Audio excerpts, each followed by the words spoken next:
यवन्दमाभरा स्पृहयोरयो स्मितानस्तन्यतो रोचनस्था अजरेभिर्नारदभिर्यविष्टः पावकः पुरतमः पुराणपृथायगिरणयाति पर्वन्नो आदिष्टे विश्वतो दधनयमग्निर्वरेण्यः नमस्ते प्राणायति परालक्ष्मणो समामिते दत्ताग्ने हविषो जुषाणो घृतप्रदेतो हृदयो निवेधि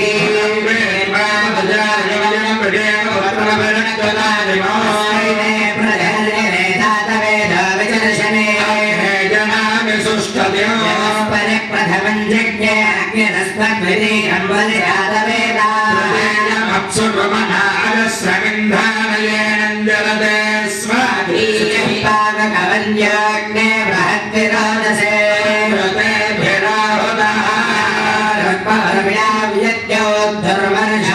ृतोद्धर्मर्षमालश्चयेरचानः अमृताभद्वयाभिर्यते नन्द्यानदनयत्सुरेतापदन्ते धानच्छुचिरेतानशक्तन्योरभीगे स्वादयञ्जनयत्सोदयच्चायसा मनसा त्वोतमुत शिक्षस्व पत्यस्य शिक्षो राजानुतमस्य प्रभोदा भोजामदे सुष्ठुतयस्तमस्वाहे सहन्तमाभरद्युम्नस्य प्रासहारयं विश्रायश्चर्षणेरभ्यासामाजेषु सहसादो अग्ने मृदघा सह गौररिको सहस्व आभरा सत्य अद्भुतो दातावाजस्य गोमरः शान्नाय वशान्नाय सोमपृष्ठाय वेधसे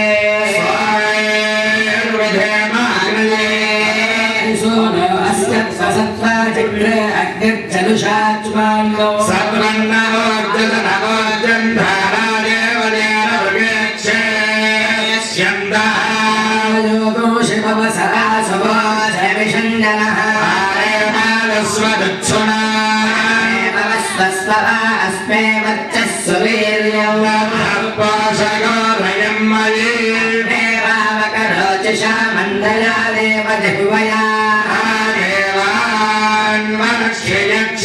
देवान्मनुष्ययक्षितार्वावकदे देवाग्ने देवागो इहावः यज्ञगो हविश्चनः च व्रततमस्य जर्विप्रस्य च कविः राजत आहुतः येषु यस्तव शुक्राभ्रानन्द ईरते ज्यादेरुष्यच्चयः रुद्रासुरो महोदेवः श्रद्धानारदो वृक्षयेषुजयः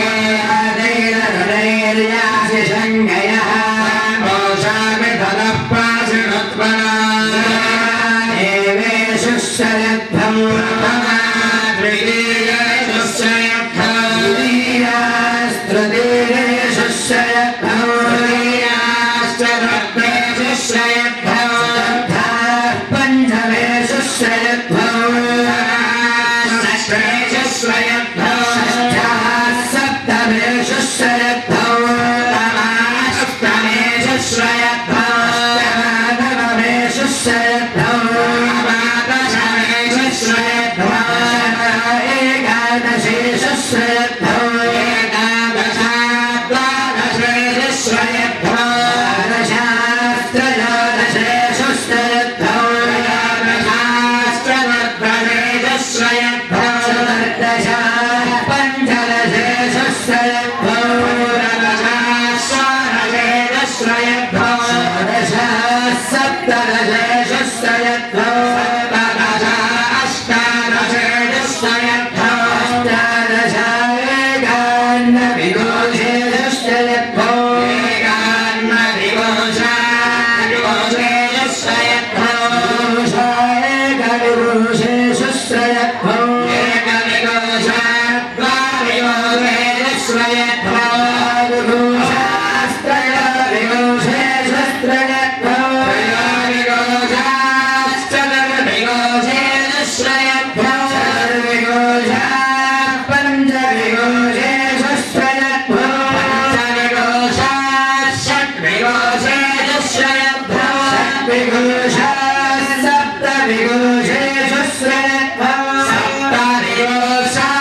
सर्वविद्यानामीश्वर सर्वभूतानां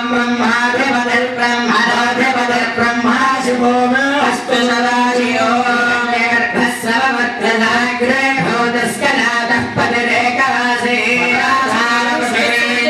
विद्यावदेवाङ्गस्मै देवाय हविषाविदेवानतोनिविशतमहित्वैकवित्राजा जगतो बभूव अस्य व्यपदस्तु दुष्परः कस्मै देवाय हविषाविदेवाभयज्ञानं प्रथमं पुरस्ताद्विषेमतः सुरुचो मेरावहाभ्रयावपमानश्च विष्टाः सतश्च योनिमसरस्वविवहाहीद्यो पृथिवीशनयवै यज्ञं विमिक्षणान्नाफलेमभिश्वासय पृथिवी बुधद्यां पुरुद्राते मनुदां विष्ठिनं जगतो सदन्युभे सदोरिन्द्रेण देवैर्दो रात्वमेयो अपसेतशत्रूनेन सुपथारे अस्मान् विश्वानि देवमजुनानि विद्वाभ्यस्पत्युरानमेन भूयिष्ठाङ्गेन वक्त्रं विधेवाते अग्ने रुद्रिया तनोस्तयानः पाहितस्यास्ते स्वाहा याते अग्नेयाशया रजाशया हराशया गुरुर्वलशिष्ठागः परेष्ठाग्रं वजा अपावधीं वेदं वजा अपावधे दुस्वाहा प्रस्परमारिषीराङ्गिराभिः पितृभिः संविधानः तावन्द्राः कविशस्तावहन्तेन राजनः विषामानय स्वाहा शिवसा दृष्ट्यामसावतसा तथा भ्याङ्गर्णाभ्यां प्रणामोष्टाङ्गमुच्यते आत्मानगोषमात्मानो श्रीरुद्ररूपिणमेवं ध्यायेत् आत्मानगोषमात्मानं मञ्जास्यं चन्दने बुधः गणौ चतुर्बाहं सर्वाभरणभूषितो नीलग्रीवो शशाङ्गाङ्गो शुद्धस्फटिकसन्निभो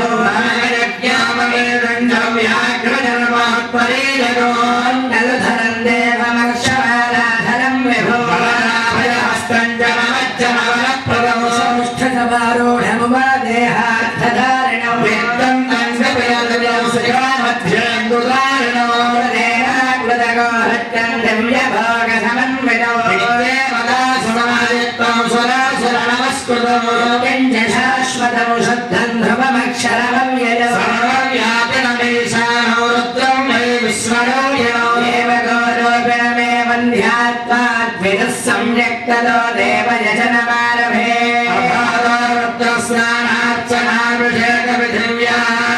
रुद्रस्नानार्चनाभिषेकविधिव्याख्यास्यामः एव तीर्थे स्नात्वो देव्यासुतिप्रयतो ब्रह्मचारे शुक्लवासाः प्रत्यग्देहे स्थित्रात्मदेवता स्थापयेत् ब्रह्मादिष्ठतो पालया विष्णुस्तिष्ठतो हरस्तिष्ठतो इन्द्रस्तिष्ठतो अग्निस्तिष्ठतो शिवस्तिष्ठतो वसवस्तिष्ठतो सरस्वती तिष्ठतो वायुस्तिष्ठतो चन्द्रादित्योतिष्ठेता अश्विनो तिष्ठेता रुद्रास्तिष्ठन्तो अग्निरादित्यास्तिष्ठतो महादेवस्तिष्ठतो वामदेवस्तिष्ठतो तिष्ठतो शूले तिष्ठतो शिवशङ्करो तिष्ठेता वायुस्तिष्ठतो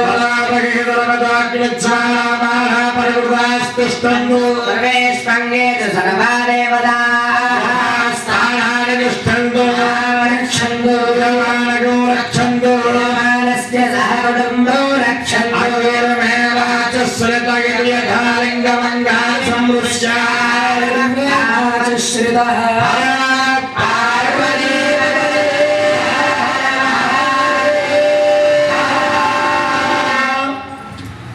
ఇంతవరకు కూడా చక్కగా కార్తీక పౌర్ణిమ మహాపర్వదినంలో పరమేశ్వరుణ్ణి ఆరాధిస్తూ చేసేటువంటి ఈ మహాలింగార్చన ఏకాదశ రుద్రాభిషేక బిల్వదలార్చన కార్యక్రమంలో అభిషేక అధికారాన్ని పొందడం కోసం మహాన్యాసము అనేటువంటి మహామంత్రాలన్నీ పారాయణ చేయడం జరిగింది.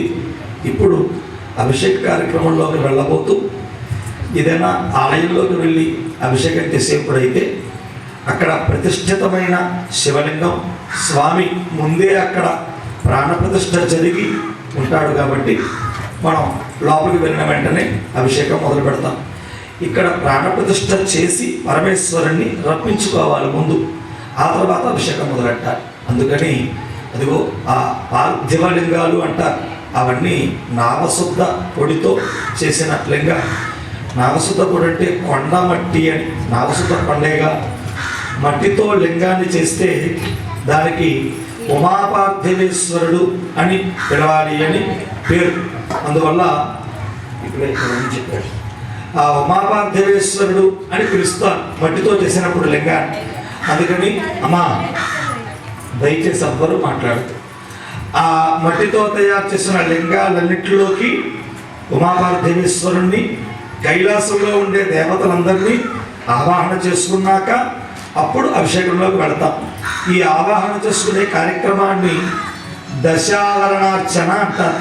ఆ కార్యక్రమాన్ని ముందు చేసుకున్న తర్వాత ఎదరికి వెళతాం.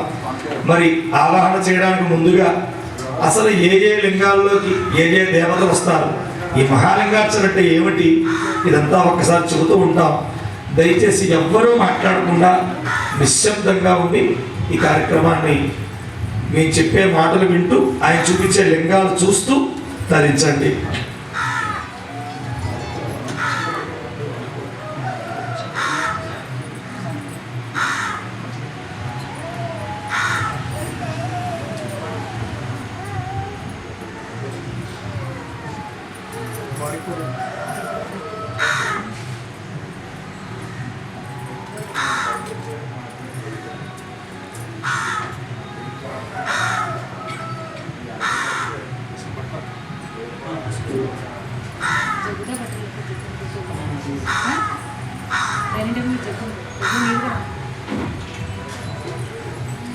ఒక్క 10 నిమిషాలు నేను చెప్పేటువంటి మాటలన్నీ కూడా శ్రద్ధగా ఆలకిస్తూ ఉండండి. కార్తీక మాస మహాపర్వదినాన్ని పురస్కరించుకుని 2000 సంవత్సరంలో ప్రారంభించబడి ఇది 16వ సంవత్సరంగా జరుగుతూ వస్తున్నటువంటి కార్తీక మాసం నెల రోజులు ఒక్కో రోజు ఒక్కొక్కరింటికి వెళ్ళి జరుపుకుంటూ వచ్చేటువంటి ఈ మహాలింగార్చన మహాయజ్ఞంలో ఈరోజు భీమవరం పట్టణంలో శ్రీమాన్ చీమకుర్తి నరసింహారావు గారి యొక్క గృహంలో ఇవాళ కార్తీక పౌర్ణిమ కృత్తికా నక్షత్రం కలగలిసిన మహాపర్వదినాన ఈ మహాలింగార్చన కార్యక్రమాన్ని మనం ఏర్పాటు చేసుకుని శివారాధన చేసుకుంటూ ఉన్నాం. ఇక్కడ ఏర్పాటు చేసిన పీఠాన్ని 2 పేర్లతో పిలుస్తారు. ఒకటి మహాలింగార్చన పీఠము అని, ఇంకొకటి మహాకైలాస ప్రస్థాన పీఠము అని. ఎందుకంటే శివపార్వతులతో పాటుగా కైలాసంలో ఉండే దేవతలందరూ దీని మీద ఆవాహన అవుతారు కాబట్టి ఈ పీఠానికి కైలాస ప్రస్థానము అని పేరు. అందుకే ఈ ఆవాహన అయ్యాక ఈ పీఠాన్ని చూసి ఒక్కసారి నమస్కారం చేస్తే చాలు. అలా నమస్కారం చేసిన వాళ్ళకి కైలాసాన్ని సందర్శించినంతటి పుణ్య ఫలితం వస్తుంది అని పురాణాల్లో చెప్పబడింది. అటువంటి ఈ ప్రస్థానం పేర్చడానికి పట్టిన లింగాల సంఖ్య 365. 365 లింగాలతో ఈ ప్రస్థానం పేర్చడం జరిగింది. సంవత్సరానికి రోజులు 365. అందుకనే సంవత్సరంలో ఒక మారైనా ఈ మహాలింగార్చన కార్యక్రమం చేస్తే ఆ చేసిన వారికి ఏడాది అంతా ప్రతిరోజు మానకుండా ఒక్కో రోజు ఒక్కో శివాలయానికి వెళ్ళి శివారాధన చేస్తే, ఇలా ఏడాదంతా నిత్య శివారాధన చేస్తే ఎంత ఫలితం వస్తుందో అంత ఫలితం ఏడాదిలో ఒక మారు ఇలా లింగార్చన చేయడం వల్ల వస్తుంది అని శాస్త్రం చెప్పబడింది. ఇలా ఒక్కో చోట 365 చొప్పున ఈ నెలల్లో అయ్యేటప్పటికీ 10,000 పైలింగాలకి అభిషేకం అవుతుంది. ఇలా 16 ఏళ్ల నుంచి చేస్తున్నది లెక్కేస్తే ఈ సంవత్సరం పూర్తయ్యేటప్పటికీ 1,70,000 లింగాలకి ఆ పరమేశ్వరుని యొక్క ఆశీస్సుల వల్ల మేము లింగార్చన పూర్తి చేయగలిగాం. ఇందులో విశేషం ఏమిటంటే ఈ 1,70,000 ఈ 16 ఏళ్ల నుంచి ప్రతి కార్తీక మాసం మానకుండా ప్రతిరోజు చేస్తూ రావడం వల్ల ఈ 16 ఏళ్ల ఈ 16 కార్తీక మాసాల్లో ఏ ఒక్క రోజు ఏ ఒక్క ఇంట్లో ఈ కార్యక్రమం చేయించినా వాళ్ళు పాల్గొన్నది ఒక్క లింగార్చనే అయినా వారికి కూడా ఈ 1,70,000 లింగార్చన ఫలితము వారికి సంప్రాప్తం అవుతుంది. ఇది ఒక దీక్షగా సాగుతూ ఉండడం వల్ల, అందువల్ల ఇవాళ మీరు ఆ ఫలితాన్ని పొందుతూ ఈ కార్యక్రమాన్ని చేసుకుంటున్నారు. మరి ఈ 365 లింగాల్లో ఎక్కడ శంకరుడు వచ్చి ఆవాహన అవుతాడు, ఎక్కడ అమ్మవారు ఉంటుంది, కైలాసంలో దేవతలు ఇంకా ఎవరుంటారు, వారు ఎక్కడెక్కడ వస్తారు, ఇవన్నీ మేము చెబుతూ ఉంటాం, వారు చూపిస్తూ ఉంటారు. ముందుగా 5 25 లింగాలతో పైకి లింగాకారంగా వచ్చి కనబడుతున్న ఆ లింగ భాగంలోను కింద ఉన్న ఆ లింగంలోను ముందుగా మూలమంత్రాన్ని చెప్పి ఉమాపార్థివేశ్వర మహాలింగేశ్వర అనే పేర్లతో శివుణ్ణి ఆవాహన చేసుకుంటాం. అక్కడికి శివుడు వచ్చి చేరతాడు, ఆయన స్థానం నిలబడి ఉంటాడు అక్కడ. అటువంటి శివుణ్ణి ఆవాహన చేసిన తర్వాత మిగతా అన్ని లింగాల్లోకి దశావరణ దేవతల్ని ఆవాహన చేస్తాం. దశావరణ దేవతలు అంటే కైలాసంలో శంకరుడి దగ్గరికి వెళ్ళాలంటే కైలాసంలో 10 ప్రాకారాలు దాటుకుంటూ వెళ్ళాలి. ఆ 10 ప్రాకారాల దగ్గర కొందరు దేవతలు ఉండి శంకరుడిని సేవించుకుంటూ ఉంటారు. ఆ 10 ప్రాకారాల దగ్గర ఉండే దేవతలనే దశావరణ దేవతలు అంటారు. వారినే కైలాసంలో వాళ్ళు ఎక్కడెక్కడ ఉన్నారో అదే ప్రకారం ఇక్కడ మనం కూడా ఆ 10 ప్రాకారాల కింద వాళ్ళని ఆవాహన చేసుకుంటాం. ముందుగా అక్కడ మొదటి ప్రాకారంలో అష్టదిక్పాలకులు ఉండి 8 దిక్కులా ఉండి శంకరుణ్ణి సేవించుకుంటూ ఉంటారట. అందుకే మనం కూడా ఆయన చూపించే లింగాల్లో ఇంద్ర, అగ్ని, యమ, నిరుతి, వరుణ, వాయు, కుబేర, ఈశాన్య అనేటువంటి అష్టదిక్పాలకులు 8 ప్రథమావరణ దేవతలుగా పెట్టుకుంటాం.